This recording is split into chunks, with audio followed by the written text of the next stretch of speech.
This video is all about the Sony A7R V, and we finally have a leaked price. We also have a whole slew of leaked specifications. Does the A7R V have a micro HDMI port as leaked by Photo Rumors? Details coming up, but first, I encourage you to subscribe and choose all notifications so you're kept informed on the latest camera gear, news, and rumors. Sony Alpha Rumors says that the A7R V will cost between $3,899 to $3,999, but said that the information comes from a new source. So the information hasn't been triple validated, so Sony Alpha Rumors hasn't gotten this information from multiple sources at this point, so take it with a grain of salt, but it's right within the middle of the price range that I gave you guys from just a couple of days ago. Remember I said that the price for the A7R V would likely cost somewhere between $3,699 and $4,099. So how did I come up with such a wide range? Well, I looked at 3 pricing models and they were all based off of inflation, a very simple calculation. The A7R IV came out, or was announced, in October of 2019 for a price of $34.99. And if we take the average inflation rate for much of the last 10 to 15 years of around 2 to 3%, I'm just going to take 2%, and 2% for 2020, 2021, and 2022 would give us around $13, which a retail price would most likely be around $36.99. But as you already know, inflation for the last couple of years have been absolutely crazy. 5% at the very lowest, going up to 7, 8, and even 9%.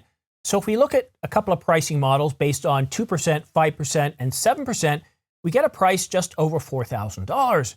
And if we look at a more aggressive inflation rate of 2%, 7%, and 7%, we see a price of around $4,086. So that would give us a suggested retail price of between $3,999 and $4,099. But there's one other major factor going into this calculation, and that's foreign exchange.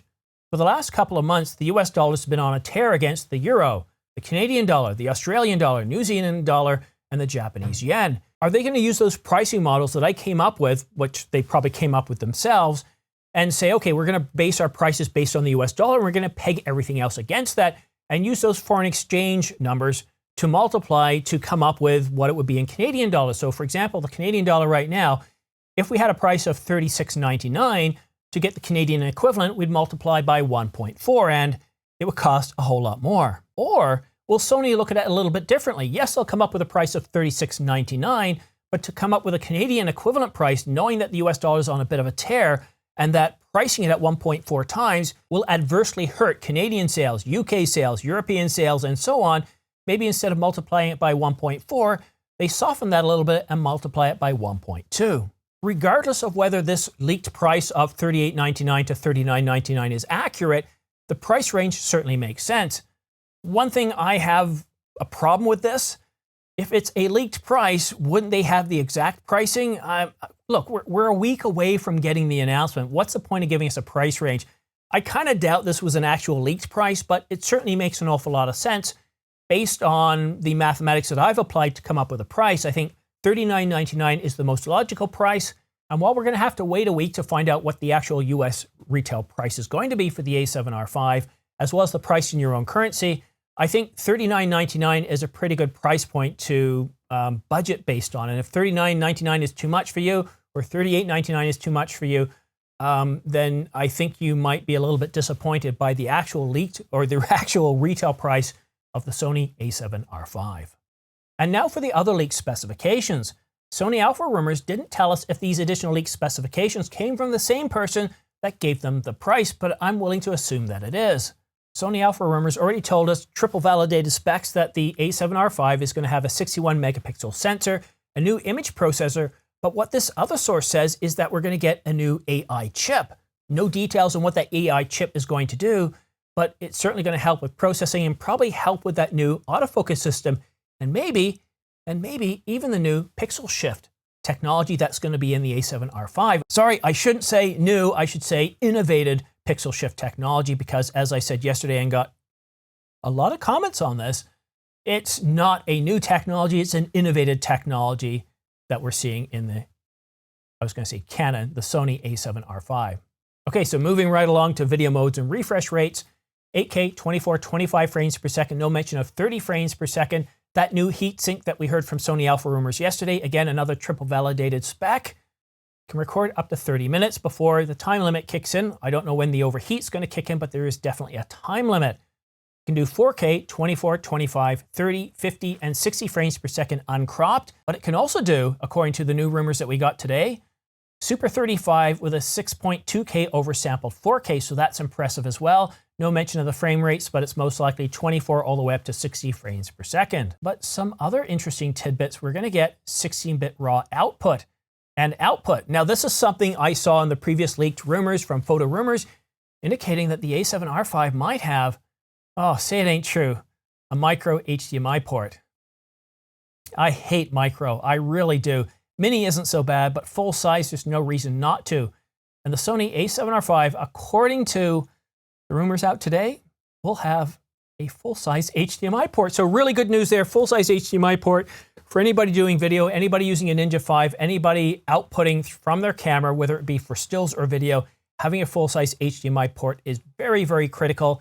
And if you don't know why, you can't think of why it's an issue, well, a lot of times that cameras are being sent in for repair is when people jerk that cord just a little bit. It doesn't take much to actually damage the cable or the port itself. So having a full-size or even a mini port certainly helps reduce the risk of damage to your camera. There was a lot of contention yesterday talking about the flip screen versus a 3-axis angle screen. And I asked, again, a lot of people, why is it that you don't like the flippy screen? And I got some actually really good results to the point where I get it. I understand why you don't want a flippy screen. Because you see, when you flip that screen out, your eyes are no longer lined up with the lens. You're looking off to the side. And with a multi-angle screen, you can just tilt it out and you're directly in line with the camera, the lens, everything else. And I think I get that. I understand that. When I shoot the moon, when I'm shooting the planets, having that flip screen come out, and when you're trying to locate any other object other than the moon, of course, it can be a challenge to line it up. And quite often, what are you doing to line it up? You're looking directly along that lens. So having that LCD directly along that lines makes, well, life a whole lot easier. So having a flip screen, I understand why many say, I'm not going to buy this camera if it doesn't have a multiple axis tilt LCD. And I've got great news for you. And I think this is a great compromise for everybody. So according to the rumor coming out today, it's going to have a 4-axis articulating LCD. So I'm trying to think in my head right now, live, as well, it's live for me as I'm recording this, how that 4-angle axis will work. Will it be able to flip out to the side or not? But I think that this 4-axis is going to make a lot more sense, especially for stills photographers and even videographers. So again, I want to read this correctly. 4-axis multi-angle LCD. So really good there. But one thing I find really, really bizarre. This Sony camera, the A7R V, the R4, these are really designed for photographers, right? Sure, this has some really nice video capabilities, but come on, it's a stills camera first. I mean, 61 megapixels pretty much gives that away. 61 megapixel camera. Where are all the stills capabilities being leaked for this camera? Where's the dynamic range? Where's the ISO range? And yes, these are also video specifications, but what about continuous shooting? 5 frames per second, 10 frames per second, 12 frames per second. What is it? Where are all the leaked stills specifications? I find this really, really strange. And yes, this is the ordinary filmmaker, and yes, I focus on video. But a lot of the sites that I'm getting this information from, Sony Alpha Rumors, these guys are more photographers, and yes, they do video, but why are we getting leaks focusing on the video specs? Do people really just care about the video specs? Well, I know they don't. I know that people also care about stills capabilities, and I really want to know what the stills capabilities are of this camera. What is continuous shooting? What about RAW modes, 12-bit, 14-bit, 16-bit? What is this camera capable of when it comes to stills capabilities? And I'm pretty well willing to assume it also has dual card slots, but sadly, I don't think we're going to see Cfexpress Type B card slots. I really wish Sony would move over to this. The big advantage of Cfexpress Type B card slots, much larger file sizes for much cheaper than we see for, well, the 640 gigabyte cards. You can buy a 1 terabyte Cfexpress card for around $479. And no, that's not low cost entry level. That's top of the market, innovative Angelbird with a minimum sustained write speed of 1300 megabytes per second. so you have much greater storage, much faster for much cheaper. I really do hope that Sony eventually moves away from Cfexpress Type A to Type B. Sure, we won't be able to interchange with SD cards, but when you're looking at buying a camera that looks to be all in around, what, $4,000 before taxes, US dollars? Do you really want to fiddle around with SD cards? 61 megapixel camera, RAW, 8K, I was going to say 30 frames per second, but 25 frames per second. Seriously? SD cards, even if they're V60? Going with a Cfexpress Type B card slot, I don't think it's going to be in there. I'm pretty sure it's going to go with the standard Cfexpress Type A and also working with UHS-2 card slots. So I think it's part of Sony's strategy to minimalize or keep camera bodies small and lightweight. But when it comes to professionals, I don't know too many professionals that want to stick with Cfexpress Type A, unless, of course, they already have a large inventory of those cards. But this is great. We've got some really good leak specifications for the Sony A7R V. This is the full leak set of specifications that we've gotten over the last couple of days. So all the triple validated specs, including the ones that have come in today. I don't know, the A7R V is looking to be a really amazing camera. My only concern right now is pricing.